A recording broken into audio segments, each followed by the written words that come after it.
Grinding wheels do two things: they cut and they wear. In today's episode of the Grinding Chronicles, we're going to talk about cutting performance.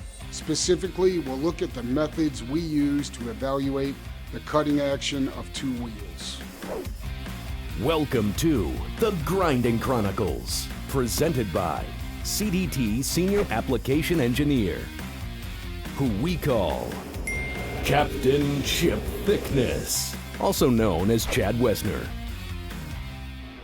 Hi, I'm Chad Wesner, Senior Applications Engineer at CDT. In this video, we're going to cover cutting performance evaluations to compare one wheel to another. There are three parts to the data evaluation process: collecting, processing, and evaluating. Collecting the data we need requires instrumentation. In the case of grinding, we'll first need to connect a power meter to the grinding wheel spindle of your machine. That power meter must also connect to a data acquisition device, or DAC, to record our measurement. Finally, we'll need to export that data into some type of digital signal processing, or DSP. Once the data is collected, there are two key metrics to find: specific power and specific grinding energy.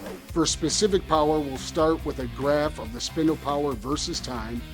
This is the measurement collected by the power meter while grinding a workpiece at some material removal rate.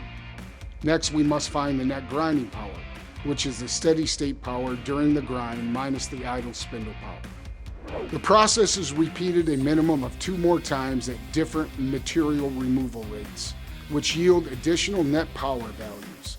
All net power values are plotted against their material removal rates to create a graph of specific power. Specific grinding energy is the amount of energy required to grind a volume of work. Once again, we start with the graph of spindle power versus time. The area under the curve during the grind gives you the total energy in joules. Divide this value by the volume of material removed to get the specific grinding energy in joules per cubic millimeter. Now that we have this information for one wheel, we'll need to do the same for a second wheel for comparison. After the data is processed, it's time to evaluate those findings. In the specific power graph, the wheel represented by the blue line has the best cutting performance because it has the lowest power per removal rate. With the specific grinding energy, the more free cutting wheel is the one with the lower value. Now that you have a method to evaluate the cutting performance, you might be wondering how to improve it. Many factors like grinding parameters, the wheel itself, or even the machine can have an effect. If you're having issues with cutting performance, or if you want to learn more about optimizing your specific grinding application, email our engineering team at the Grinding Chronicles at cdtusa.net.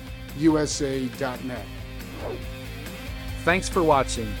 If you enjoyed this video, hit that like, follow, and subscribe button, and get ready to learn something new in another episode from Continental Diamond Tool.